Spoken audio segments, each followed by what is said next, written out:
There's a great British TV show called The Big Questions, where they debate the big questions. And there was a very telling back and forth this week between a Christian and a humanist. I want to listen here real quick, and then we'll discuss who's more reasonable. Humanist weddings, and you were saying you thought they were demonic. I do, yeah. I think I do think they're entirely demonic. See, it all goes back to the origins of humanism. Humanism is the cancer of Thanksgiving. It is the devil's PR. It is a first-class ticket to the sea of wantonness and debauchery of every form. I'm glad we talked about the reason. No. Well, listen, that's a great thing about this programme. I'm glad, because I hope people appreciate that we try and give a range of opinions. And listen, tell me, there are plenty of people who agree with you, are there? I'm sure. There are a number of free speech. I like to think that freedom of speech. See, the issue with humanism is that it tries to knock God off the throne, and when we look at the Bible talks about Lucifer, whose name is the devil, and his attempt was to ascend to the Most High and sit on both sides of the north and basically replace God. It's the same spirit, it's the same mindset. Subverts God, right? Exactly. In Scotland, it has bolstered the institution of marriage. You probably won't like this, but there've been pagan weddings. I know, of course, you won't like it. What is humanism? Well, if you're going to go to wantonness and debauchery, I suppose you might as well travel first class. And I think that humanism is, in a genuine sense, more of a first-class worldview than has been depicted. Humanism is the non-religious worldview that, instead of looking to revelation or authority, we look to reason and evidence to understand the universe.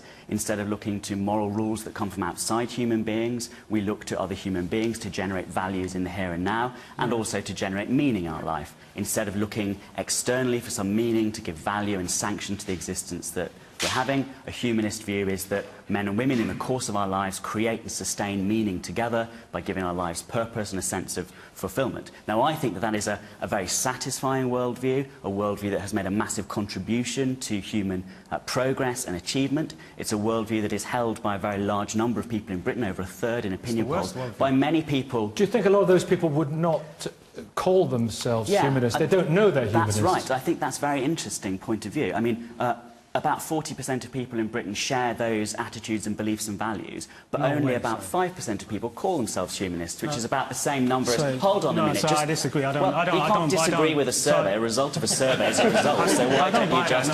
You don't get to choose whether that fact is true or not. And that view, which has made that powerful contribution to human well-being, and motivates, for example, me to sit here politely listening to being called wanton and debauched rather than trying to interrupt other people when they're making a point, is...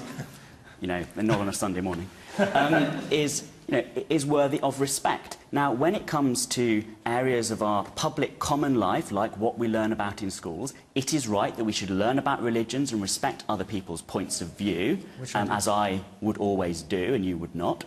But if we're learning about that, we should also be learning about humanist views. That's my opinion. Oh, that was night and day. That was like Muhammad Ali versus a kindergartner, or Mike Tyson versus the Honey Boo Boo Kid. Oh, it was almost unfair. So think about the only argument that we heard from the person who was essentially a fundamentalist Christian was humanism is demonic and humanism is the devil's PR. I rest my case. How is anybody supposed to hear that and go, you know what, the guy has a point? I mean, think about how many layers removed that is from anything that really makes sense. So first of all, if you're saying humanism is demonic, so what exactly does that mean? It's demonic, so what kind of demons? Where are the demons? How do we know that these demons exist or not? How do you know that the people who you're ascribing the demons to really are demonically possessed. If you listen to them, of course they say they're not demonically possessed. How does this manifest itself in real life? Are you claiming that demons are running around arguing for reason and science and logic, and demons are not, for example, causing the tsunamis around the world and causing the disease or everything? Like, if you're a demon, wouldn't you want to do more outright evil shit, like making cars crash and gigantic wildfires, and you're engaged in the Ebola virus or whatever? No, the demons and the devil are currently engaged in being Richard Dawkins, going around and talking about evolutionary biology. Ooh, I know, that's so evil, isn't it? So I don't even know. See, that's the thing. Your argument is like 4 or 5 layers removed from making sense, because there's so many assumptions you make to make that argument. It's the devil's PR. Again, I don't even know what that means. What is... wouldn't the devil have PR that's essentially like, the devil is great, everybody, and you should kill your grandma? Like, but humanists are not arguing anything like that. What humanists are arguing is we should live this life as if it matters and as if it's special, and you have the choice to create your own meaning.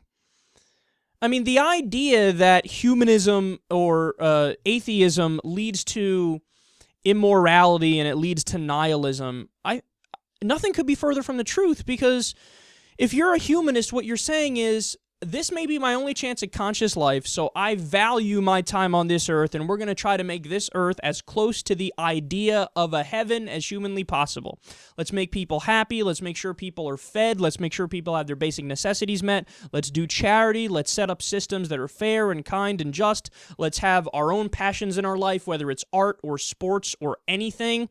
So humanism is a celebration of this life, and it's essentially a philosophical worldview where we can debate things and we could discuss Enlightenment principles, whereas what you're seeing on the other side there is a fundamentalist Christian worldview. And again, understand something. It's totally unfair to say that that guy represents all Christians or that guy represents all religious people, because what you're seeing here is not some sort of moderate religious person or some sort of spiritual person, whatever that means, versus a secular humanist. What you're seeing is a fundamentalist worldview versus a secular humanist. And you can see that when that's the debate and that's the discussion, there is no debate and there is no discussion. They're just talking on different wavelengths, where one is tremendously more intellectual and the other one is just a couple grades behind.